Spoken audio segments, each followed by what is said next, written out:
Hello everybody, it's Michael here from Armitage Games, and today I'm going to be talking to you about the impending 1.0 release for Berserker Quest, some of the new content that will be included, and some of the changes to the core gameplay mechanics. So I'll just head into the church here and I'll show you some of the new combat mechanics. Now, previously Berserker Quest had a variety of attacks. You had a light attack, heavy attack, special, and a block. The light and heavy attacks have been merged for 1.0, so because I noticed watching a lot of other people play Berserker Quest, a lot of people didn't bother with the power attacks and tended to just wail on enemies with the light attacks. I wanted to make the combat a bit slower, more deliberate, where getting hit and scoring a hit are both a pretty big deal, so a lot of the weapons do increased damage. You also notice, if you played the game before, that you can now do a quick backwards jump. And the blocking is no longer a timed block, so yes, you can actually now hold down the block button and hold the shield in front of you and actually block attacks. Fancy that. I can't believe it took me this long to actually implement that properly. I thought I was onto something clever with the timed attack, but guess not. So, okay, well we'll see here that blocking his attacks, yeah, it starts to take my stamina down. Now when out of stamina, your character will be exhausted. And when exhausted, you cannot effectively do anything apart from basic movement, basic attacks. So it's no blocking, no special attacks, no running, no jumping. So you're pretty much stuffed. It's very similar to the... oh, there we go.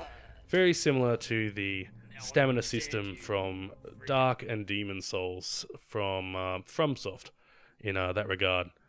In that it kind of breaks your guard if you run out of stamina halfway through.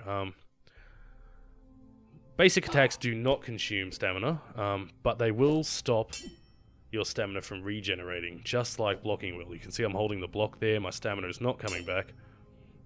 So in order for you to actually regenerate your stamina, you need to let off everything, back off for a bit, and wait for it to come back. So it makes the fights a bit more of a sort of... tug of war sort of deal. You know, you got to go in, make your hit, back out, that sort of thing. And it certainly makes fighting multiple enemies a kind of dicey proposition, especially early on in the game.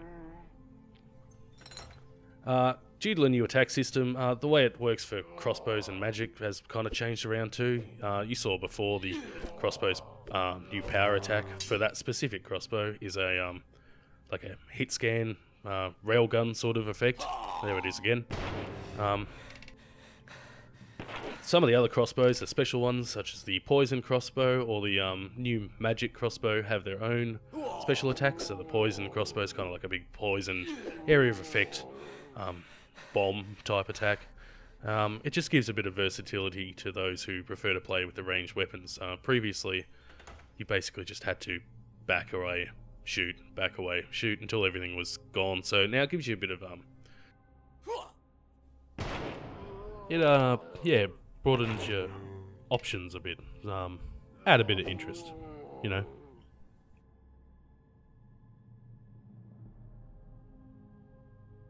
The magic system has also had a bit of an overhaul. Most of the spells are more or less intact, with a few more on the way. But the way they work over the new attack system is slightly changed. So the basic attack, pressing mouse 1 will launch a projectile of some sort, varying on the spellbook you're using. Using your special attack will be something that's probably a bit more situational, something like the fireball or summon ostrich for that matter. More situational, most likely more powerful, costs more mana. And pressing the block button will use a defensive spell of some sort, or a support spell. So something along the lines of a area effect, close range spell that knocks enemies away from you to give you a chance to swap weapon, run away, that sort of thing. Or a buff to your damage, or a healing aura around you for you and your buddies in co-op. So I'll just finish up in here. I'll just get rid of him. You can see that these guys that do high damage really affect the your stamina rate, that how quickly it goes down with blocking. Both weapons types, both melee weapon types, block 100% damage now, as opposed to before. It was about 90 or so percent before. Until your guard is broken, in which case you take full damage. The main difference between the axe and shield combo and the dagger in terms of blocking is the dagger receives a penalty to the amount of stamina that gets taken away with each hit. So no blocking bosses with an iron dagger and getting away with it. So here I'm just going to show, often requested new feature. I'm returning to town. Yes, we can actually do that now. So you can get out of the dungeon, go back to town, and that's all good. Go back later, that sort of thing. You can see here that I have previously cleared the graveyard dungeon, and the entrance is now boarded off. This is because there are now, there's now 4 dungeons. There's the graveyard, the church, the forest, and the sewers, which will be where I'm heading now. When completing all 4 dungeons, they'll all be locked off, and the castle will open up and lead you towards the last dungeon and the final bosses. So returning to town is a bit different from how the town portal or something similar to that, like in Diablo, works. You cannot return immediately to the dungeon you were in. You have to go through the dungeon from the beginning, so it is still a long slog. If you want to clear a dungeon, go all the way through. Oh, just getting surrounded here, hang on. You really see that stamina getting eaten away there, and now my blocking is useless, so I gotta try to get out of there. So you still gotta go through the dungeon in its entirety to get through the boss, clear it, and lock it off so you can progress in the game. Something that's quite different as well is the way, hang on, Jesus. So you can tell I'm really stuffed here, out of stamina, in the corner, but I think I'm going to be alright. Yeah, it should be alright. Another big change is the way item distribution works from the chests that you encounter. Previously in Berserker Quest, you could stumble across a rather high quality weapon as the first thing that you open, in the first chest you open in the game, come across the flaming axe, for example, and you wouldn't have the stats to use it, and that was just generally a bad situation. So now chests give you a lot lesser quality weapons. Sort of the basic weapons are all available in chests, and the rest are available from merchants, such as this one, who is locked behind a cage. There is a lever further on the dungeon, which will grant us access to him, or found at predetermined areas in the game. So there are now guaranteed drops for some of the weapons. Some are hidden in certain sort of secret areas, so it's a bit of an incentive to actually explore. Some are granted after defeating bosses and things like that. You still do have a chance to get the weapons randomly in the chests, especially in the later stages of each dungeon, but it is greatly reduced from what it was before.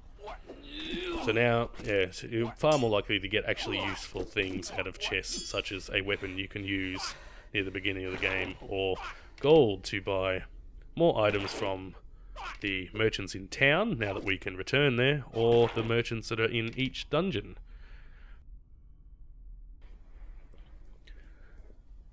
So there's one merchant in each of the dungeons. They sell a variety of gear each, often not very, very high-end gear, at a rather prohibitive price. It is one of the ways that you can acquire these weapons, apart from going through boss fights and things like that. Something that you do have to be aware of, though, is when completing a dungeon, you lock it off, and therefore access to that merchant or any of the weapons that were hidden that you didn't discover on your way through.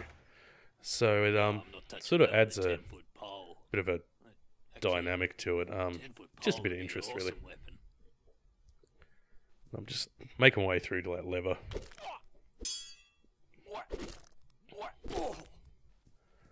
Another big change is the boss behaviour has been altered quite dramatically from original Berserker Quest. Gone are the days of just sitting at the corner of the boss's arena and shooting at him with a crossbow. Thankfully, they are more pattern established now, so it's quite possible to actually engage them in melee and dodge their attacks, get a couple of swipes in, then back off again, that sort of thing.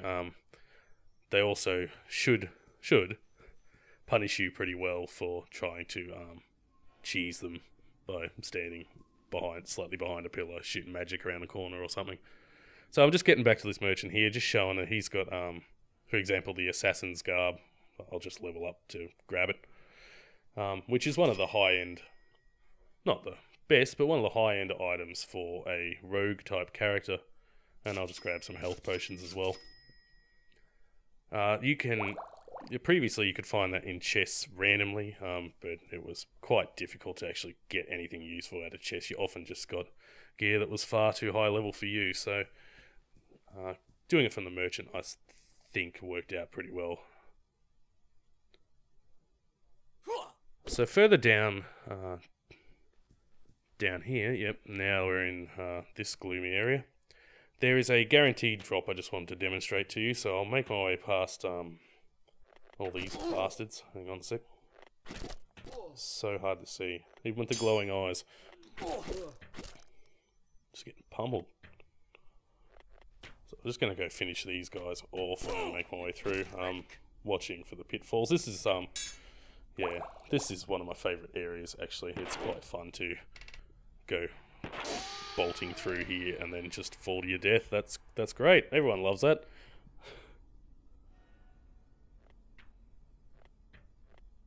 Okay, so just die. Just winged him. Okay, there we go. So down there, you can see it to the right. There's just a, yeah, in this gloomy area, if you go down this particular way, you can come across a poison dagger, which is a guaranteed drop here. And one of the unique magical weapons in the game. So quite a few of the magical items will be found like this. Just where is that coming from?